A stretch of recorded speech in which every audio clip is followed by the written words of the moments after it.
Matt Gaetz is hiring attorneys but losing congressional staffers as we learn more about the allegations against the Florida Republican. Gaetz, of course, remains under federal investigation to see if he paid women for sex, if he had a sexual relationship with a 17-year-old girl, and if he paid for her to travel with him, violating any other federal sex trafficking laws potentially. Gaetz' new high-profile New York attorneys are out with now a statement, quote, "Matt has always been a fighter for his constituents, a fighter for the country, and a fighter for the Constitution. He's going to fight back against the unfounded allegations against him." Now, the people who work for Gaetz, they're beginning to bail. Gaetz' legislative director, Devin Murphy, has quit right on the heels of his communication director also tendering resignation. The New York Times reporting that Murphy told associates he was interested in writing bills, not working at TMZ. But every day, the Gaetz story reads and feels more and more like a tabloid saga. Today, the Daily Beast out with the receipts, as they say. They've tracked one exchange between Gaetz and his friend and accused sex trafficker Joel Greenberg. Gaetz used the Venmo app to send Greenberg $900. Next day, Greenberg sends varying amounts to 3 women, adding up to, yes, that same $900. And the woman, who was 18 at the time, now works in the porn industry. Greenberg, who had been facing more than 30 federal felonies for sex trafficking and more, reportedly entered into a plea deal yesterday, and from the sound of his attorney, he's ready to dish the dirt on Gaetz. And you're asking me to get into the mind of Matt Gaetz, right? I'm sure Matt Gaetz is not feeling very comfortable today. Now, we also have the first Republican lawmaker calling for Gaetz to step down. Congressman Adam Kinzinger of Illinois sent this tweet saying Gaetz needs to resign. In that tweet, Kinzinger links to the Daily Beast article about the Venmo payment and Greenberg that I told you about just a minute ago. You got other Republicans could feel safe to come off the fence and denounce Gaetz, as they will not now be the first. Next week, they will get their chance, as Congress will be back in session after a 2-week recess, which means lawmakers will be asked about Mr. Gaetz over and over again. And so far, it has been crickets. House Majority Leader Kevin McCarthy, obviously another Trump supporter, as is Gaetz, has been tepid at best. Those are serious implications. If it comes out to be true, yes, we would remove him if that was the case. But right now, as Matt Gaetz says, it is not true, and we don't have any information. So let's get all the information. And it's important to note when McCarthy says remove him, he only means booting him from the Judiciary Committee, not from Congress. I want to bring in our guest, a reporter who's been following the story very closely since the beginning. Katie Brenner, Pulitzer Prize-winning journalist, covers the Justice Department for the New York Times. And you know, Katie, there has been various attempts by Gaetz and supporters to say that this is conspiratorial, it's a shakedown, it's motivated either by people, you know, try to get money from the Gaetz family or for political objectives. But this began under the Barr DOJ, and the timing of that significant, especially when we hear even claims about pardon shopping on the parts of Congressman Gaetz. Yes, that's true. So, you know, Mr. Gaetz has tried to imply that this is part of a plot to defraud his family. We know that there is an investigation going on to find out whether or not men who are in Florida who found out about this ongoing investigation did use the information to try to get money out of his family. But as we've said many times before, you can be both the victim of a crime and somebody who is suspected of perpetrating a crime. What Attorney General Barr approved last year was an investigation into the congressman, into whether or not he was involved in some sort of child sex trafficking scheme. At the heart of that allegation is the fact that under U.S. federal law, if you have sex with a minor and give that person literally anything of value, it could be a hotel room, it could be a 6-pack of beer, that is considered child sex trafficking. It is written extremely broadly because Republicans and Democrats, they don't agree on a lot, but they agree that child sex trafficking is bad. So they wanted to write it broadly to ensnare as many people as possible. And they gave it a mandatory 10-year minimum sentence. That is how seriously they take this issue. So that is what Mr. Gaetz faces at the very heart of this investigation. We know it's sprawled and sprawled, but that is the main issue.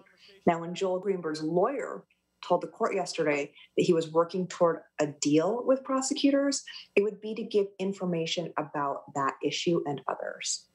Through your reporting, as you said, there's many different potential areas of concern for Gaetz. You mentioned a Bahamas trip. We talked about the Venmo payments as well.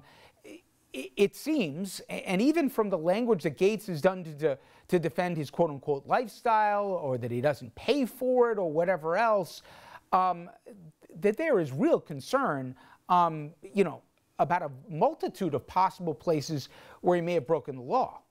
Sure, and if you look at what is known by, if you look at what we know is known by investigators, because of course the FBI has many more tools at their disposal that journalists don't have, including subpoena power. We know that they've already seized people's phones. They've gotten subpoenas for people's social media accounts. They kind of have a better sense of what's going on than we ever could.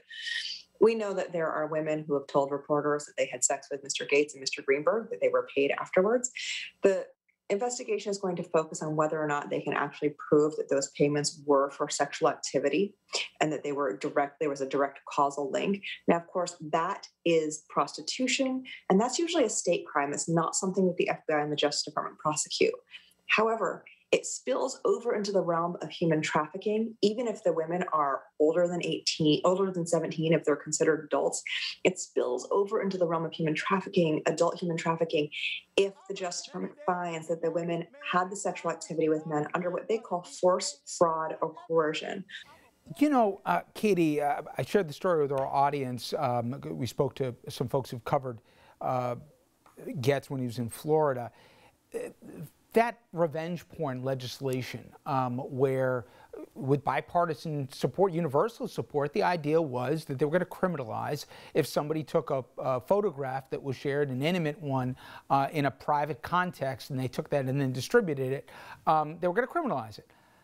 Matt Gaetz not only didn't support it, but he was vociferous. He said, these kind of things, this is my property. I should be able to do whatever I want. And there's a lot of other stories, including that Republicans apparently are offering up from his own caucus about the odd and unseemly behavior of Gaetz. I'm curious, is the radio silence in D.C. right now from Republicans because these charges have a whiff of believability, or is he as universally disliked as all the reporting seems to suggest? So Matt Gaetz did not make a lot of allies here in Washington when he came to the Hill. His main concern seemed to be really working as an ally of President Trump, being a spokesman for Trump, for Trumpism, and protecting the president. It wasn't really to work across the aisle or to even work within the Republican caucus to try to get legislation done. So one of the reasons he hasn't gotten a lot of support is he did not build for himself tons of allegiances here on the Hill.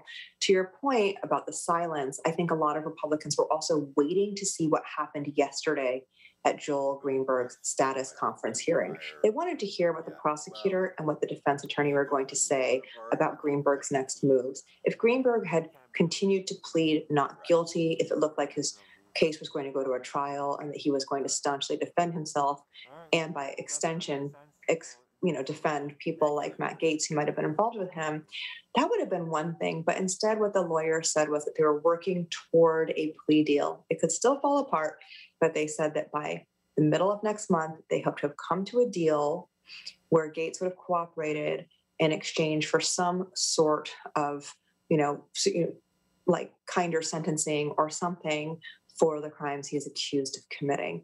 That is a very different thing. So I think Republicans also saw that, and they saw the potential for Greenberg to become a key witness in the investigation to Gaetz. As you pointed out earlier in the show, this is important because things like those Venmo payments the Daily Beast wrote about, which was a fantastic article. I hope all of your viewers read it. It's very, very good. That Daily Beast article does show money moving from Gaetz to Greenberg to women who are paid with whom presumably had sex with these men. Now, it is Greenberg who will be able to fill in the blanks as to the purpose of the payments and the structure of those payments and who was really in charge. That is concerning if you're Matt Gaetz. That's the kind of witness that could be really damning. Of course, working in Gaetz's favor is the fact that Greenberg, if you look at these indictments, he's not been an honest broker. He violated bail. He's known to lie. He smeared a political rival with really vicious lies. So he's not exactly the most reliable narrator, and that probably works in Gaetz's defense. And as we mentioned, Gaetz has a whole lot of trouble on a whole lot of fronts, including he's going to have his day before the House Ethics Committee, which has launched a probe on him as well. Fantastic reporting, Katie. I really appreciate you giving us a few minutes. Thank you so much. Thanks for having me on.